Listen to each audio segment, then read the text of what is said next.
एक राज्य की राजकुमारी चित्रा की सुंदरता के चर्चे कहीं राज्य दूर गांव में थे। चित्रा की सुंदरता की सब कल्पना मात्र करते थे, क्योंकि आज तक उस रानी को किसी ने देखा ही नहीं था। रानी के पिता नहीं रहे, ना ही उनकी माताजी हैं।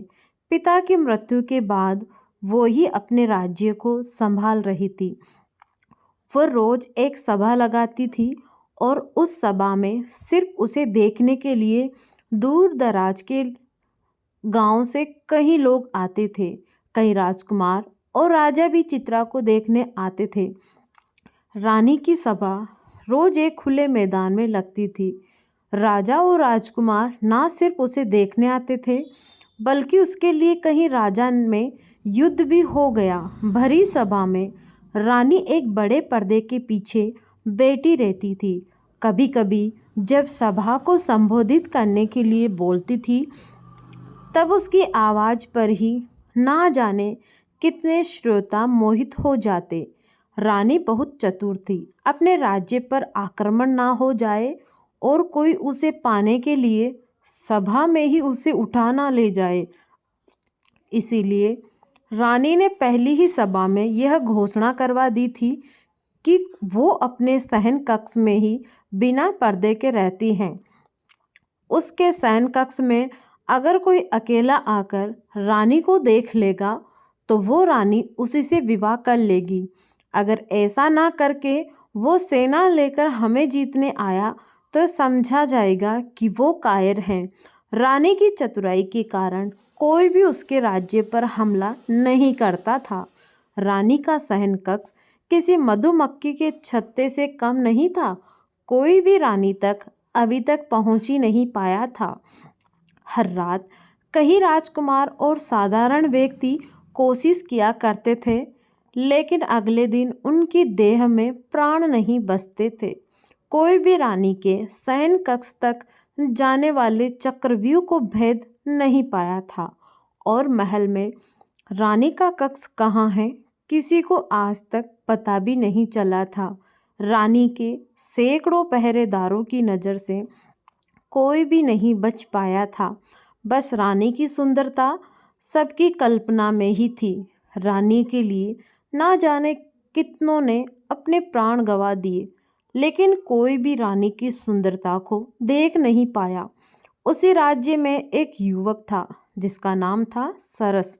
युवक बड़ा ही साधारण था, लेकिन बुद्धिमान था। उसे इस तरह एक स्त्री के लिए लोगों का मरना बड़ा दुखी करता था। वो कहीं को समझाता भी था कि दिन रात एक अनदेखी रानी की इतनी चर्चा करना बेकार है, लेकिन शायद ही कोई किसी को समझा पाया हो। एक सुबह उसके गांव का एक युवक रानी को देखने की चेष्टा में अपने प्राण गंवा बैठा। वो युवक सरस का मित्र भी था। उस दिन वो रोया भी और मन में बस एक ही विचार कर रहा था कि इसका अंत कब और कैसे होगा। फिर उस युवक ने पूरी रात्रि विचार किया। सुबह वो रानी की सभा के बाद पहरेदार के प्रमुख से मिला और कहा कि वो भी रानी की सेना में शामिल होना चाहता है। उस प्रमुख ने उससे कहा कि यह हमारे बस का काम नहीं है। तुम्हें देख ही मैं जान गया कि तुम युद्ध के लिए नहीं बने हो।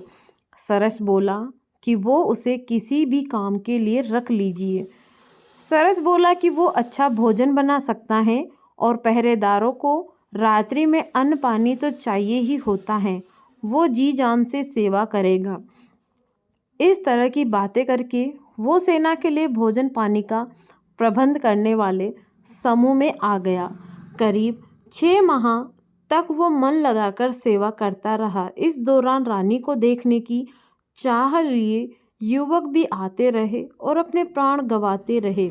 फिर एक रात्रि लगभग 2 बजे उसने रसोई घर में खीर बनाई और सभी पहरेदारों को खीर वितरित की।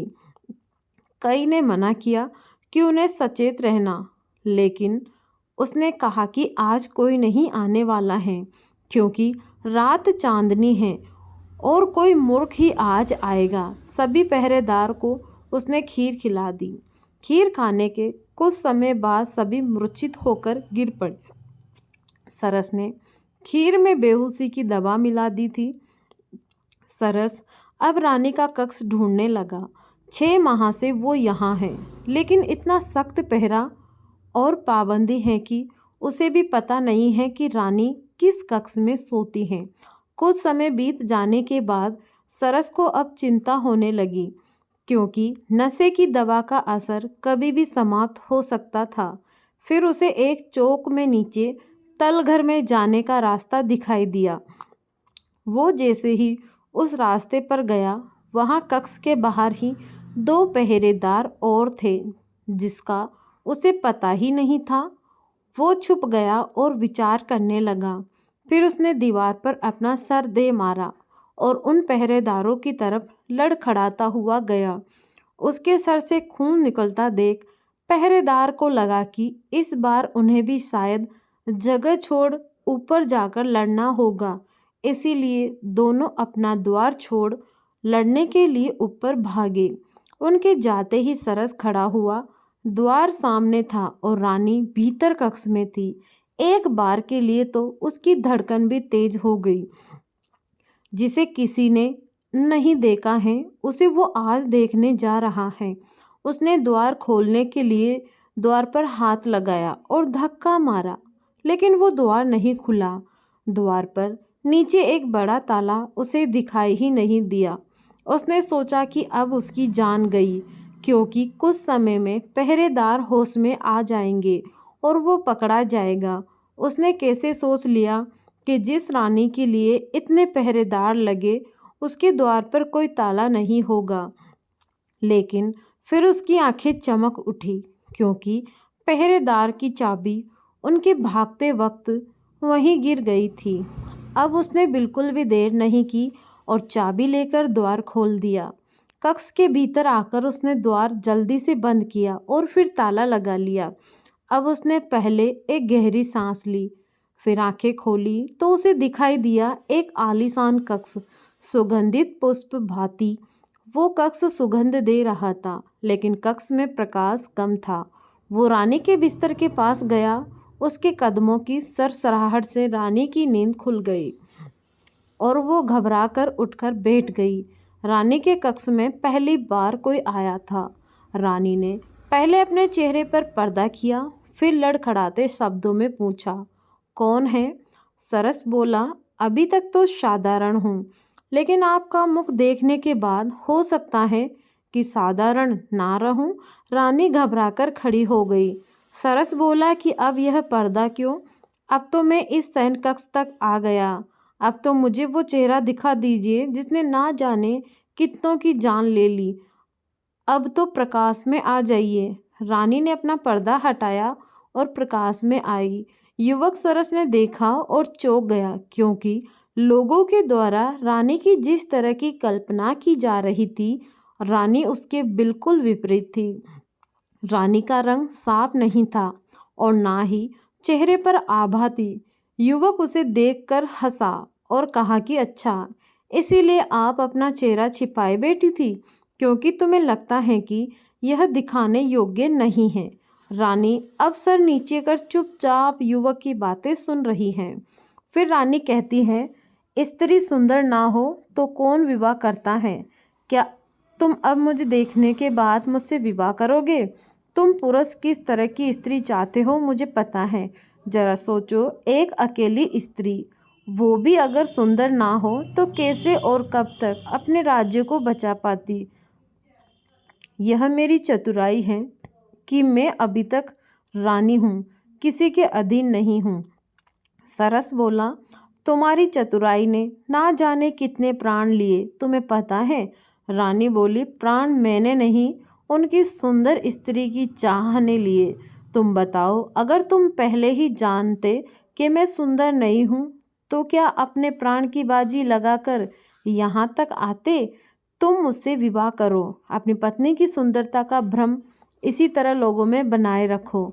तुम्हारा भी मान बढ़ेगा कि जिसे कोई नहीं पा सका, उसे तुमने पा लिया। सरस कुछ सोचने लगा। उसे सोचता देख रानी ने कहा कि तुम यहाँ से जीवित नहीं जा सकते, तुम्हें वही करना होगा जो मैं कह रही हूँ। सरस मुस्कुराते हुए बोला, हाँ, मैं तुमसे विवाह जरूर करूँगा। रानी उसकी बात सुनकर खुश हुई, लेकिन उसकी खुशी ज़्यादा देर की नहीं रही। सरस ने एक कपड़ा निकाला और रानी के मुंह पर रख दिया। रानी बेहोश हो गई। सरस रानी को उठाकर महल के गुप्त द्वार से होता हुआ पास ही के अपने घर में ले गया और वहां ले जाकर उसे बांध दिया। सरस जल्दी से फिर अपने घर से राजमहल में आया। कुछ पहरेदारों को होश आ गया था। वो भी उनसे बचता हुआ लड़खड़ाता हुआ उनके पास गया। उसने ऐसा दिखाया कि यह एक बहुत बड़ी योजना थी। खीर में किसी ने कुछ मिला दिया था, जिससे हम सभी बेसुध होकर गिर पड़े। राजमहल के मंत्रीगण रानी के कक्ष में पहुंचे। रानी वहां नहीं थी। रानी को कोई ले गया था। उन्होंने सुबह राज्य में घोषणा करवा दी कि रानी को जो भी ले गया है हम उसे अपना राजा मानते हैं। रानी को लेकर वापस महल में आ जाए। सरस अब राजमहल से जब अपने घर वापस गया तो उसने रानी को खोला और उसे भोजन दिया।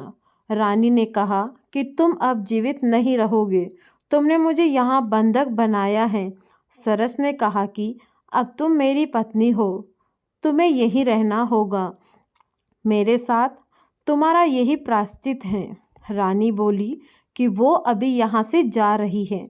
सरस ने बोला, जाओ, लेकिन जल्दी वापस आना। रानी वहाँ से भागते हुए अपने महल की ओर गई।